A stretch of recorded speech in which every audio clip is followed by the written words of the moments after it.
Okay, we are live streaming. Woohoo!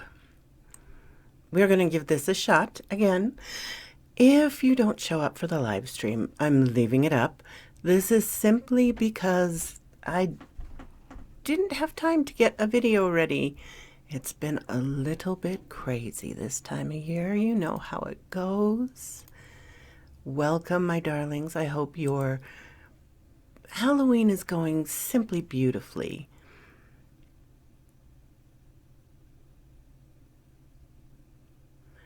Let's see. No dropped frames. We're doing good. One viewer. I don't know who that is. If it's me, if it's not. Let's see. Oh, there we go. Now I can see what's going on. It is. If it's me, if it's not. Let's see. Oh. Okay. I will start off with a story from the Library of Shadows. This one is by Ronnie 14 and is called The Mother of All Halloweens. I did my best to make the holidays fun, especially Halloween. As a single mother, it wasn't easy, especially at the ripe old age of 25, but Angela deserved it. She deserved the perfect childhood I always wanted. Now 7, Angela was at the perfect age for Halloween, mature enough to enjoy the scares, but young enough to still trick-or-treat. We spent the past few weeks binge-watching horror movies and visiting fall festivals. I worked my butt off at Forsyth Insurance to support our Halloween addiction, but the work was well worth it, especially to see Angela and I create these amazing memories. Behind the glasses and leftover mama belly, I was still a pretty woman. Maybe the stress showed. Maybe my hollow cheekbones gave me a constant RBF, but none of my flaws could hide my attractive face or smile when I decided to show it. I was glad Angela took after me, both in her geekdom and horrible eyesight. We got along perfectly. The scary stories helped us bond. After all, I'd initiated her into horror from a young age, just like my dad had done to me. These past few years, Barbara Wynorski hasn't had time for a serious boyfriend, not when I had Angela to share the holiday with. 2018 was no different. This Halloween was our best yet. Of course, Stanwyck, Georgia, was great this time of year.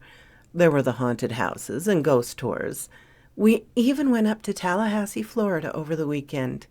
The Junior Museum's Halloween Howl was too much fun for us to pass up. I got Wednesday the 31st off. Got Angela to stay home with me, just like we both would the next day. Like the scary shelter, we stayed inside with decorations. Horror movies stayed on in the background. Halloween music in the air. Our house of horrors on the Lobeloy Lane, right where we wanted to be. And of course, the blood red wine only further heightened my Halloween spirit. In Angela's upstairs bedroom, I helped her put on the Chucky costume. Sitting at the blue wooden dresser, I put in her red hair dye, helped her into the blood-stained overalls, the costume creepy but cute, all while Bella Lugosi's piercing eyes watched us from the flat screen. I was all set with my own costume, a voodoo zombie from 1974 Sugar Hill. Maybe it was too hipster, but Angela liked me in the big eye contacts and cobweb-covered afro. My fake broken shackles had us both cracking up. Around 5 o'clock, we made our way downstairs, past the motion sensor cracking mummy, past the plastic cats. On the way out, I left a black and orange poster on the front door, an apology for not being able to hand out candy, and one decorated by Angela's crude ghost drawings. We left the jack-o'-lanterns glowing. Our tall scarecrow fluttered by the door. Angela and I walked beneath the fake cobwebs dangling from a tree, hopped into my SUV. All the while, behind us, the sun faded away. Our Halloween night had begun. Downtown was lit, so were the restaurants on Shotwell Street, the strip mall, Lake Douglas. Angela had a blast. Her costume simultaneously drew scares and compliments, and deep down I was glad to see mine did as well. Like an overstuffed suitcase, Angela's bag was filled to the brim with candy. Even her emergency pumpkin basket had been conquered by an army of snacks. Around 10, we made it back. We were going to party late. After all, Angela and I still had a Michael Myers marathon to catch. Inside, we stayed in our costumes as we put away the candy. The lights were dim. Windows showed nothing but darkness. The suburbs more quiet than a neglected cemetery. For most of Stanwyck, Halloween was over. Just not for us. Eager, Angela rushed upstairs. "I'm putting on AMC," she shouted. "Okay," I said behind a warm grin. In the living room, I leaned against a sofa, ran my hand along one of the plastic shackles. My eyes drifted over to the kitchen doorway. The red wine tempted me. "Mom, come on!" Angela's yell rang out. Smirking, I looked up the staircase. Even from here, I could hear Monster Mash blaring off her flat screen. "Just 1 second, Angela," my deep voice hollered back. I turned my attention over towards the TV rather than a Bonnie Blue Bones horror special that local news was on. "Mama!" Angela shouted. I faced the stairway once more. "Just 1 second." A harsh knock interrupted me. I could even hear it over Bobby Pickett. Startled, I looked up at the front door, and then another knock erupted through the night. I'm just checking to see who's here. Hello, everyone. Hello, hello. I'll go back to it.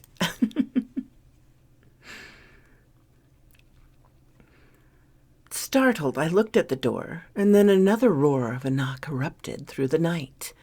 My unease lingered.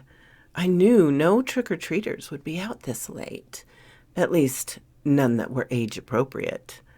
The third knock rattled my door. I figured it was probably a prank, or maybe a kid starved for candy. Then I realized maybe it was just a couple of Halloween fanatics, just like Angela and I. Finally, I forced myself to the door and flicked on a porch light. Peering through a window, the young boy stood right there, no taller than 5 foot and no older than Angela. The wind ruffled his scruffy brown hair and blew against the pumpkin basket he held. I got no read on him. No emotions were on display, no excitement. Instead, he just stood there, slightly hunched over. A cheap plastic mask further hid his face, further disguising his feelings. But hey, he must have wanted candy. Sympathy washed over me.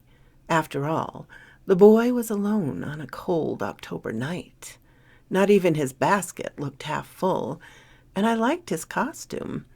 The immortalized blank stare and checkered red pajamas of Insidious's Dalton Lambert. Okay, maybe I was giving the kid too much street cred, but I could talk myself into the resemblance, at least enough to give him some damn candy. "Hold on," I yelled. I grabbed a few Reese's off the counter, opened the door. Dalton didn't flinch. Instead, he just stood there and didn't even raise his pumpkin. Cold wind hurled against me. Shivering, I folded my arms. My fingers brushed up against the shackles, a futile attempt to stay warm. "Ooh, it's cold," I said. The boy didn't say a word. He didn't move. Apparently those pajamas were warm. Forcing a smile, I held the candy out towards him. Well, do you know the words? Uncomfortable silence dominated the scene. Now I had a closer view of Dalton's mask. Bright paint encircled its plastic smile and huge eyes. I couldn't see nothing beyond the creepy shield. No sign of emotion in the boy's real eyes. That's okay, I told him, struggling to keep my voice calm. Here, Happy Halloween. I leaned in closer, then froze mid-air.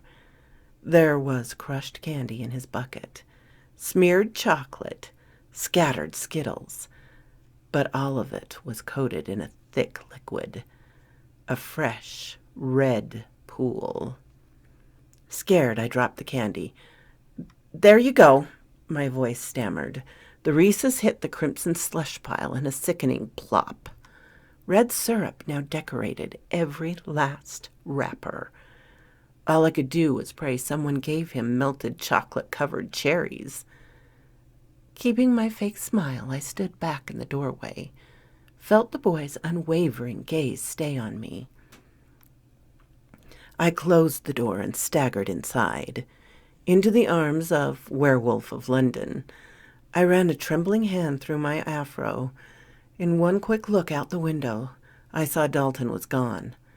What the hell? Trying to recover from the scare, I made my way to the living room. Then the kitchen grabbed my attention.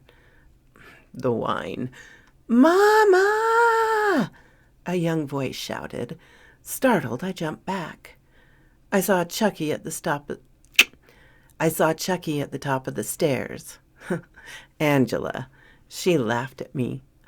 "I scared you." "Yeah, you did," I said with a chuckle. "Come on, let's watch the movie." "We will." I stepped towards the kitchen. "Just give me a few minutes." "Okay," I heard Angela reply. 2 minutes later, I finished pouring a glass of wine. Upstairs, I could still hear the Halloween playlist going strong. Don't Fear the Reaper, our current jam. Like a vampire, I consumed the red wine. Blood for my strength. I knew I needed it if Angela and I were going to pull another all-nighter. I walked into the living room, and fear immediately hit me. Not the fun kind of fear either, but a kind of gut-wrenching terror no one chases. Rather than Jason on a killing rampage, or Larry Talbot transforming into a werewolf, I was greeted by a real-life horror movie. An emergency on the local news. Insidious killer murders 5. According to the reporter, Stanwix, Georgia had been harassed by more than obnoxious children and their obnoxious parents tonight. Instead, a woman dressed as an old psychic, Elise Rayner, from the Insidious movies had killed an entire family. A systematic slaughter, both by axe and hatchet.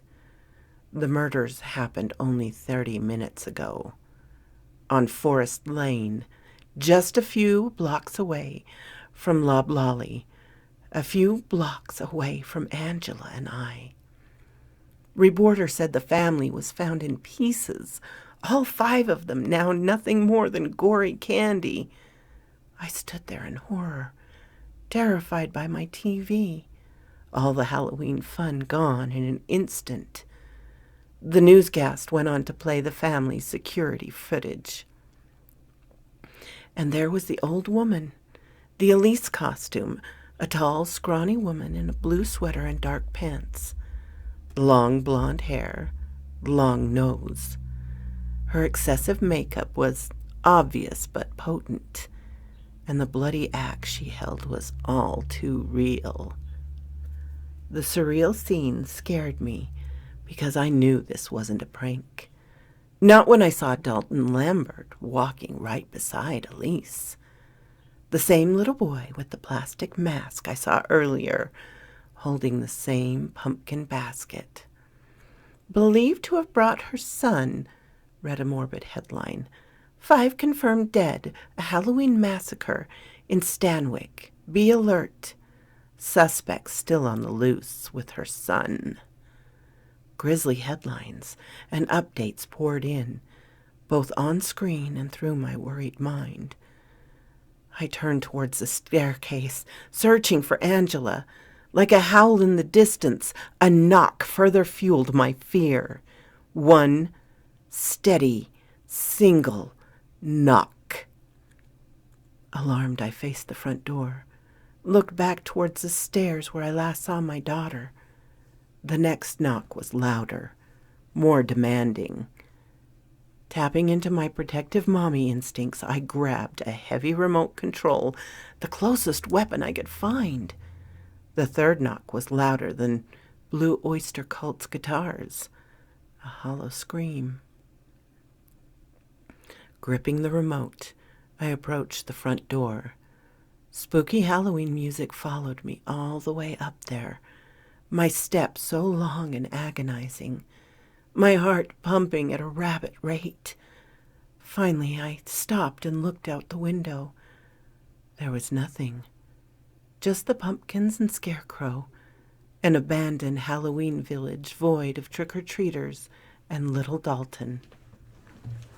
I swung open the door and stepped out. "Hello?"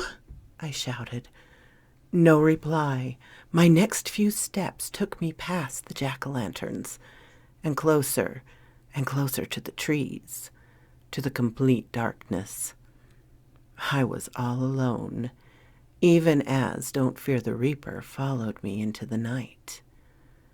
I came to a nervous stop, felt a cobweb stick to my fro. "Hello?" My voice trembled. Suddenly everything went out. The lights, the music. Now I really stood in total darkness, in total silence. Terrified, I whirled around. The lights were off inside. Angela and I's Halloween playlist gone with the jack-o'-lantern flames. And through the darkness, I could barely make out the scarecrow or my open front door. "Angela!" I screamed, fueled by panic. I rushed up my porch. My feet crushed the fallen poster. Wielding the remote like a knife, I stopped in the doorway. "Angela!" Only the eerie decorations greeted me. The motion sensor mummy mocked my fear. Battling the breeze, I turned towards the scarecrow, towards who I thought was my only company. With a stilted movement, a skinny figure morphed from it. The tall woman, Elise Rayner in the flesh. Her wicked smile marked me, the woman's aged features even more artificial and close-up, the flesh too grotesque and wrinkly to ever be real. This Elise nowhere as pretty as the real Lynn Shay. Cutting through the silence were several quick splashes. Red drops fell at my feet, and then Elise's scrawny hands raised the heavy axe, its blade scarred with a visceral red. "Happy Halloween," Elise's deep voice teased me. Before she could swing, my mommy instincts took over, my inner Pam Grier. Crying out, I slammed the remote into the side of the woman's head. She staggered back into the scarecrow. I hauled ass inside, running from the cold night to an even colder house. "Angela!" I screamed. Behind me, Elise's footsteps got closer, as did her angry yells. The mummy crackled once more. The other decorations formed a creepy chorus.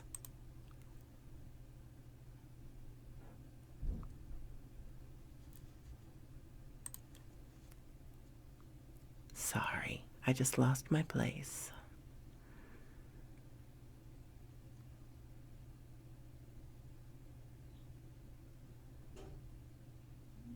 A quick push sent me sprawling to the first few steps. "Freak!" I cried.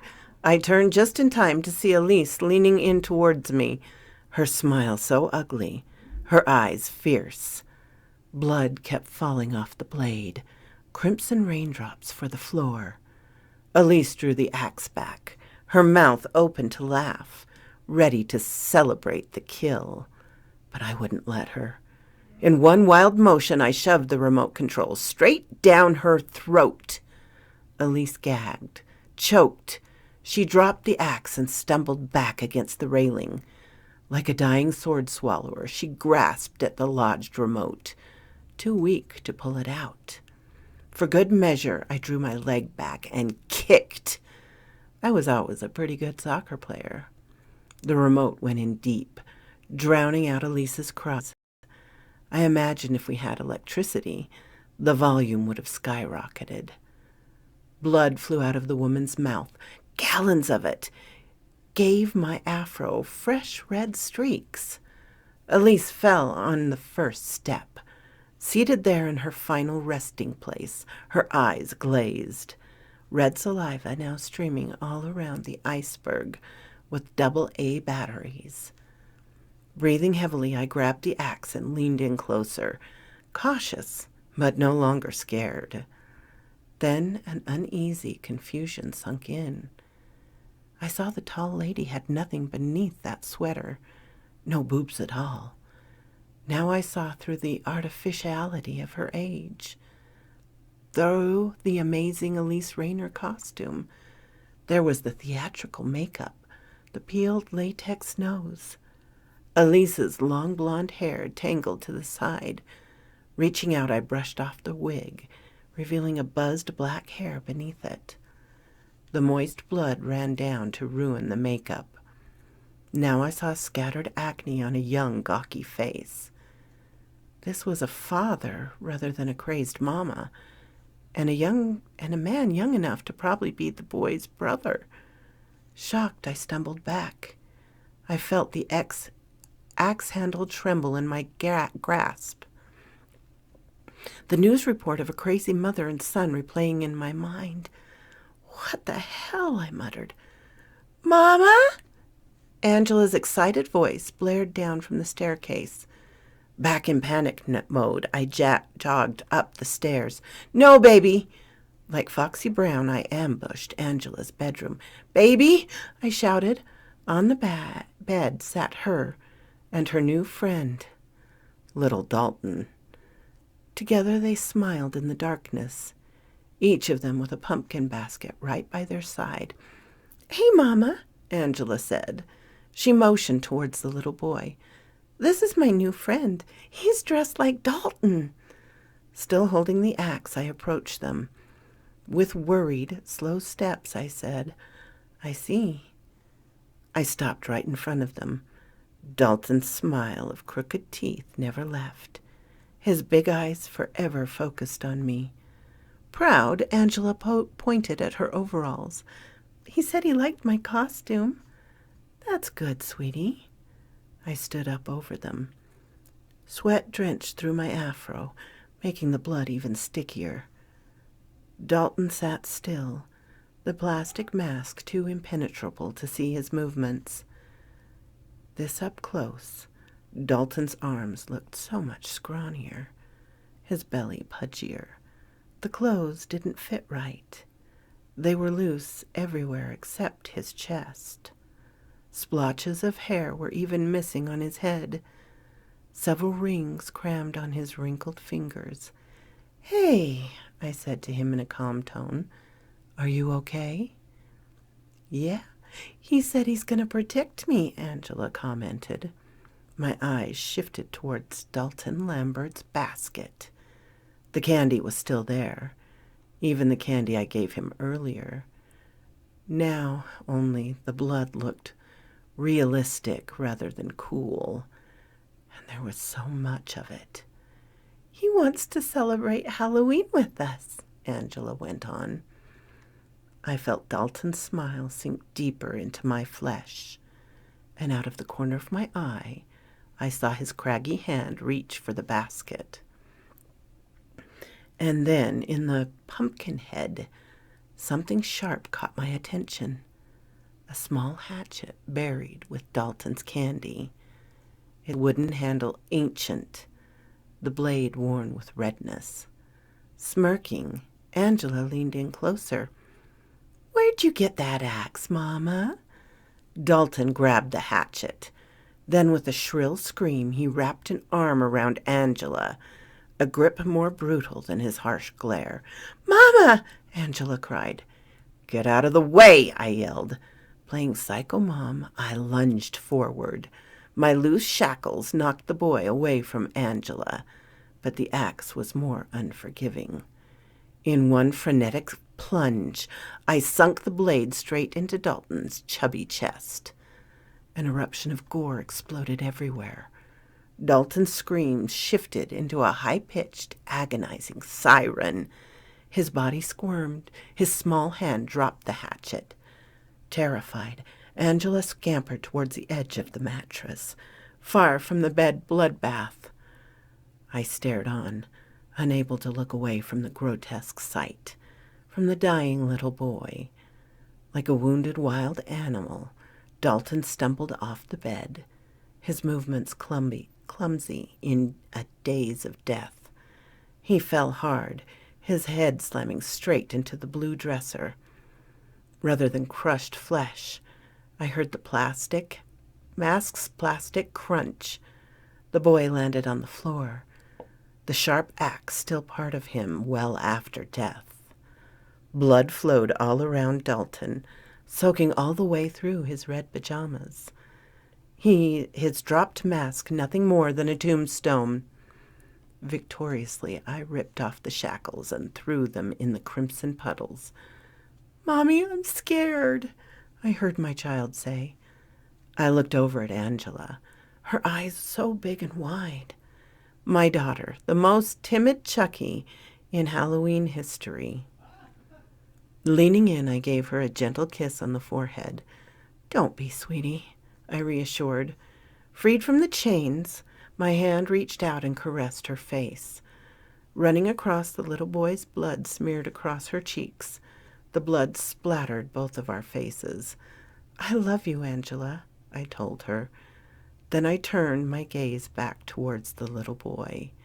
My daughter and I had seen one too many scary movies. I knew I had to be sure that kid was dead. And judging by Angela's silence, she knew too. Fighting back tears, Angela watched me walk up to Dalton, my steps splashing through the rising red puddles. I came to a scared stop. My breathing got heavier, and so did the anxiety. "What's wrong, Mommy?" Angela's worried voice hit me. Like a malicious montage, the headlines played through my mind. A rerun of the horror. Insidious killer murders 5 believed to have brought her son. 5 confirmed dead. Be alert. Suspect still on the loose with her son. I guess the news wasn't completely misleading. Behind the mask was not an innocent little boy, but a mom. A short, stubby mom. One in her 40s. One with scuffy brown hair. One whose skin was wrinkled with age, stress, and 1,000 cigarettes. And one who brought her son to join her on a Halloween killing spree. So quoth this raven. A huge thanks to Ronnie14 for letting me read this. I will throw up her her information so you can all go and read her wonderful tales. This I thought was perfect for Halloween. So let me see here. I'm going to just do that real quick. Oh, I got to keep that one. Let's see here.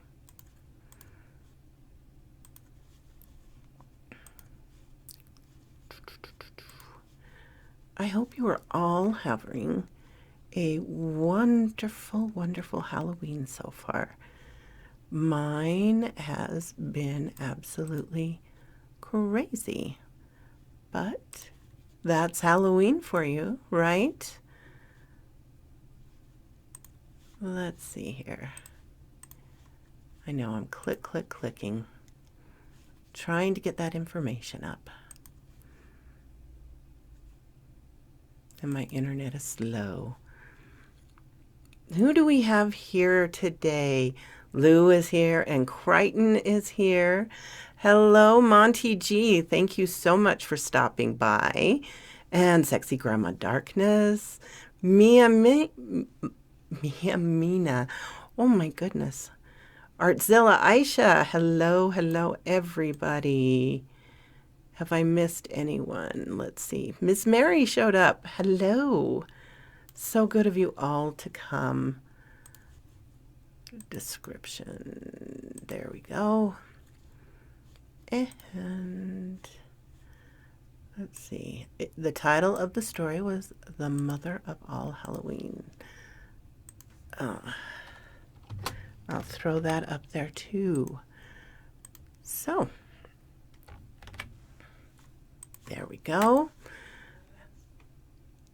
Thank you. That's okay, Miss Mary. You can go back and listen to it. It really was a good story. Absolutely wonderful. So, let's see. Yes. I hope you all enjoyed it. I do have, if you want me to read something else, I can. I thought about reading The Raven, but today, Grant GM Danielson already did such a spectacular read that I'm not going to do that. I have a short story called The Vampire Maid if you'd like me to read that. Yay or nay? Or if you have a request, let me know. Yes, okay. I got one yes from Lou, so yes, we will do that. All right, let's see. The Vampire Maid by Hume Nesbitt. It was the exact kind of abode that I had been looking after for weeks, for I was in the condition of mind when absolute renunciation of society was a necessity. I had become diffident of myself and wearied of my kind.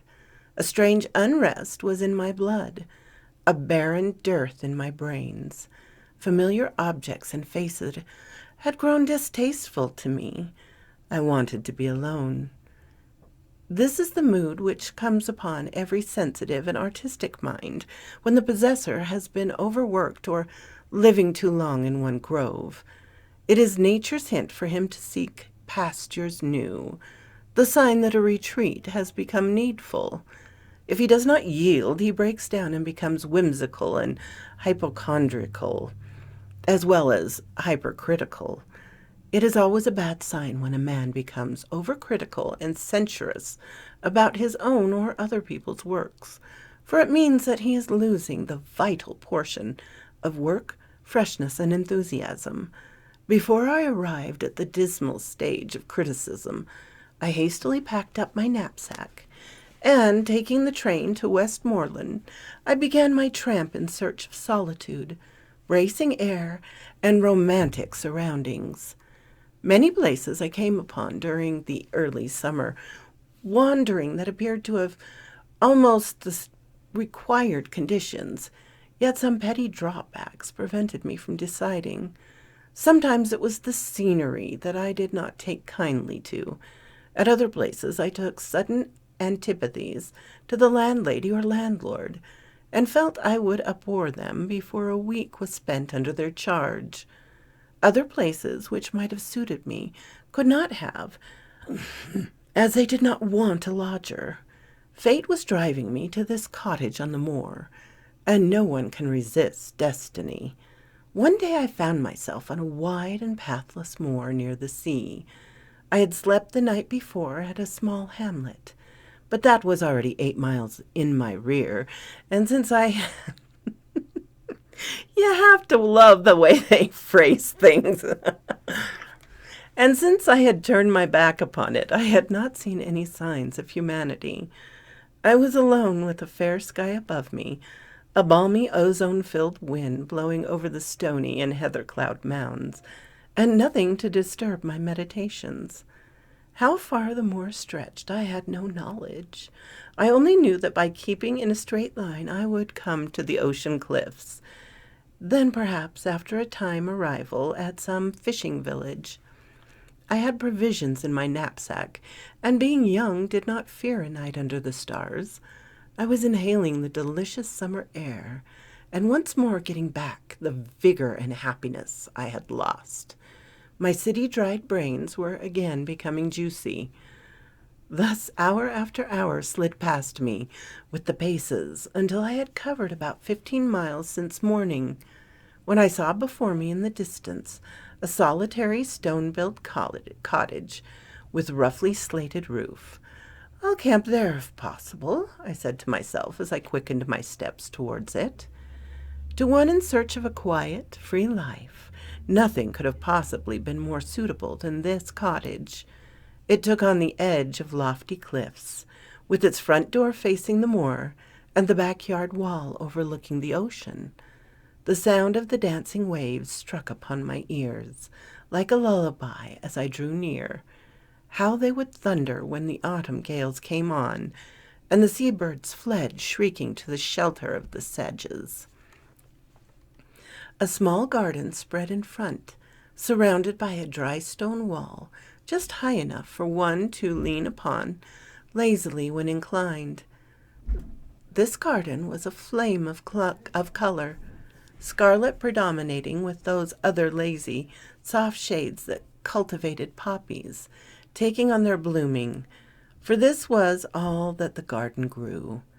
As I approached, taking notice of this singular assortment of poppies, and the orderly cleanliness of the windows, the front door opened and a woman appeared, who impressed me at once favorably as she leisurely came along the pathway to the gate, and drew it back as if to welcome me. She was of middle age, and when young must have been remarkably good-looking. She was tall and still shapely, with smooth, clear skin, regular features, and a calm expression that at once gave me a sensation of rest. To my inquiries, she said she could give me both a sitting and bedroom, and invited me inside to see them. As I looked at her smooth black hair and cool brown eyes, I felt that I would not be too particular about the accommodations. With such a landlady, I was sure to find what I was after here. The room surpassed my expectation. Dainty white curtains and bedding, with the perfume of lavender about them. A sitting room homely yet cozy without being crowded. With the sigh of infinite relief, I flung down my knapsack and clinched the bargain. She was a widow with one daughter, whom I did not see the first day, as she was unwell and confined to her own room. But on the next day she was somewhat better, and then we met. The fare was simple, yet it suited me exactly for the time. Delicious milk and butter, with homemade scones, fresh eggs and bacon. After a hearty tea, I went early to bed, in a condition of perfect content with my quarters. Yet, happy and tired out as I was, I had by no means a comfortable night. This put down to the strange bed. I slept, certainly, but my sleep was filled with dreams, so that I awoke late and unrefreshed. My dog is shaking.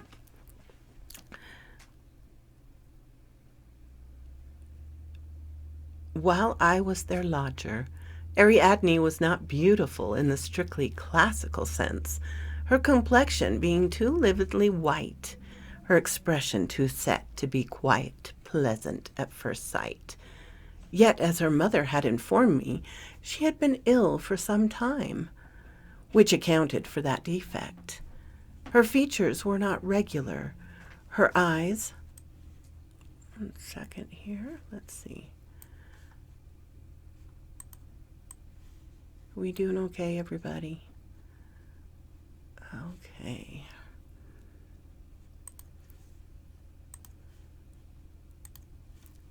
Perfect. Now I can see. Now I can see the chat. All right.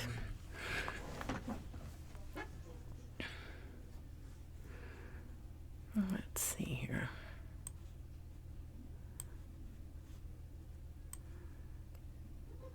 Okay. Now I can't find where I was. Let's see. She had been ill for some time, which accounted for that defect.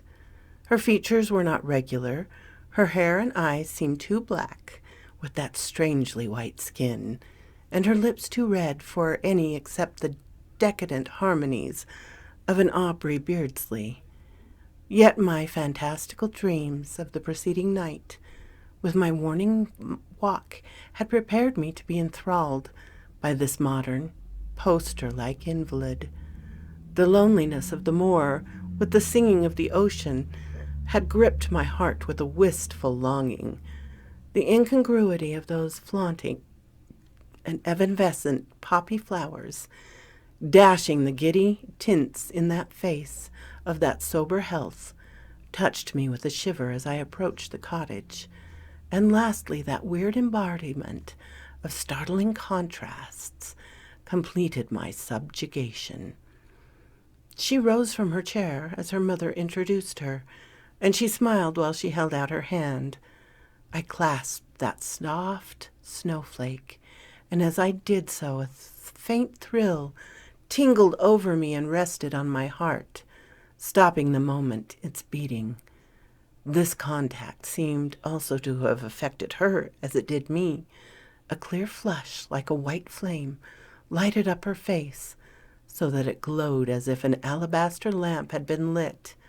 Her black eyes became softer and more humid as our glances crossed, and her scarlet lips grew moist. She was a living woman now, while before she had seemed half a corpse. She permitted her white, slender hand to remain in mine longer than most people do at an introduction, and then she slowly withdrew it, still regarding me with steadfast eyes for a second or two afterwards. Fathomless velvet eyes were these, yet before they were shifted from mine, they appeared to have absorbed all my willpower and made me her abject slave.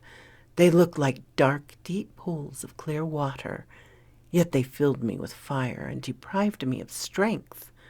I sank into my chair almost as languidly as I had risen from my bed that morning. Yet I made a good breakfast, and although she hardly tasted anything, this strange girl rose, much refreshed and with a slight glow of color on her cheeks, which improved her so greatly that she appeared younger and almost beautiful. I had come here seeking solitude, but since I had seen Ariadne, it seemed as if I had come for her only. She was not very lively. Indeed, thinking back, I cannot recall any spontaneous remark of hers. She answered my question by monosyllables and left me to lead in words.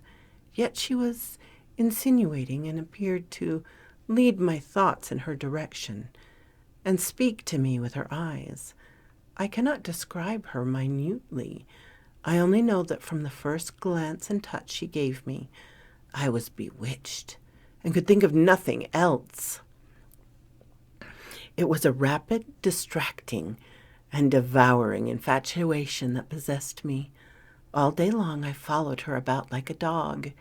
Every night I dreamed of that white, glowing face, those steadfast black eyes, those moist scarlet lips, and each morning I rose more languid than I had the day before. Sometimes I dreamed that she was kissing me with those red lips, while I shivered at the contact of her silky black tresses as they covered my throat. Sometimes that we were floating in the air, her arms about me and her long hair enveloping both, like an inky cloud, while I lay supine and helpless. She went with me after breakfast on that first day to the moor, and before we came back, I had spoken my love and received her assent.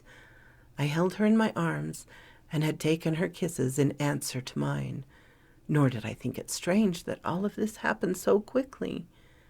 She was mine, or rather, I was hers, without a pause.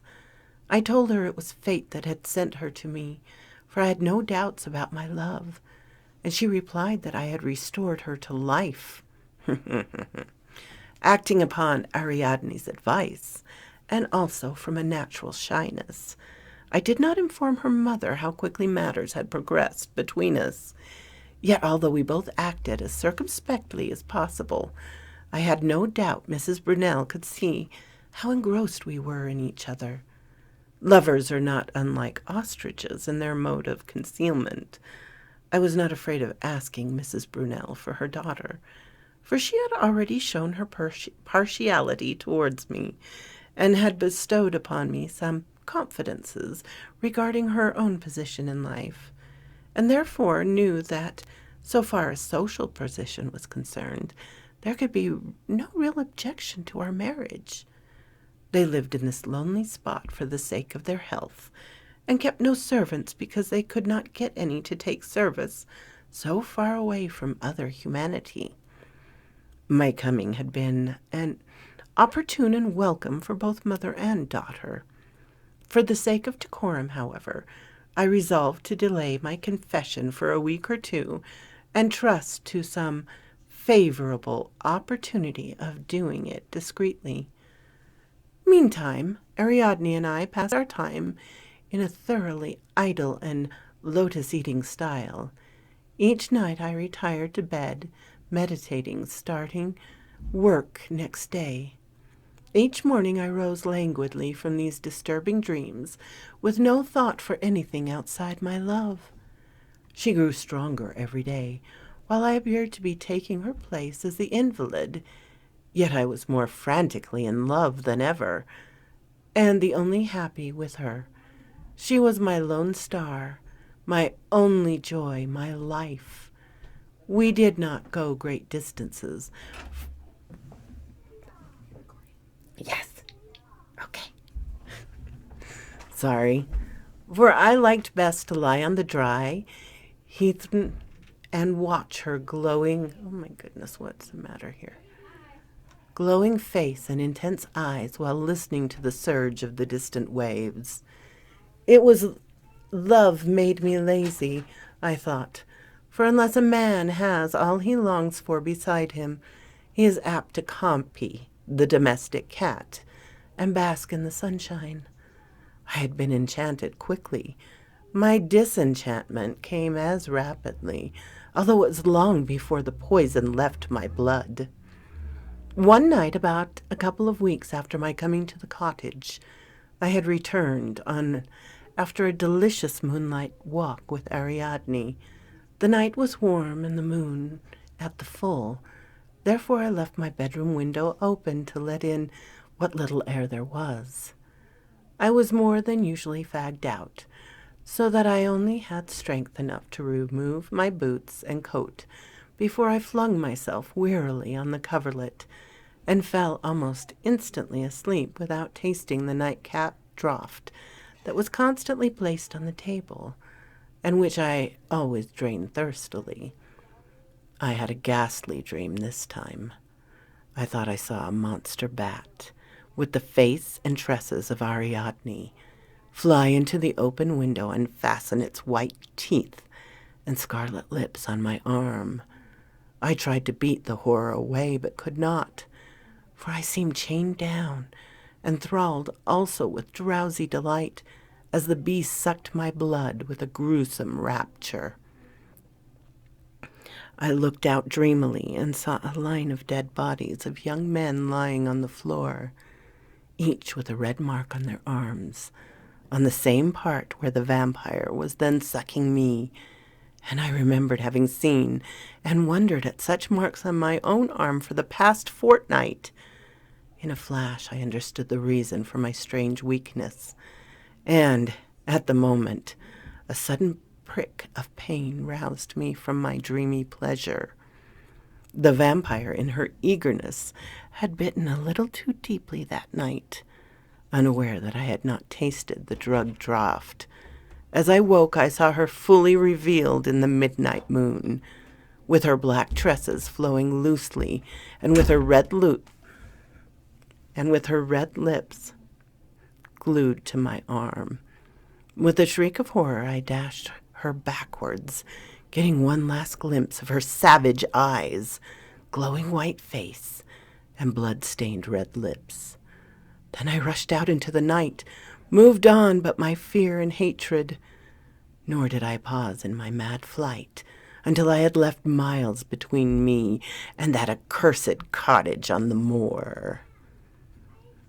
So quoth this raven. Thank you very much, Miss Mary. I will give my fur baby your love. My cats and my dog. It does sound like the party is getting started here in the chateau. Do any of you have... Oh, my goodness. I gotta show that. Sorry.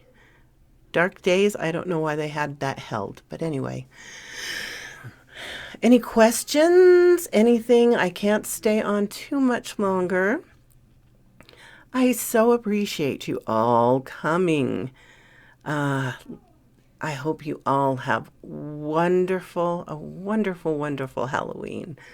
I hope you all have great things planned, even if it's just eating chocolate and watching scary movies. Or listening to YouTube videos. There's so much out there for Halloween. Who would have known? Thank you all for showing up. Mary Grace and Dark Days and anybody else who came in late. You guys are awesome. I so appreciate you guys coming to listen to me. And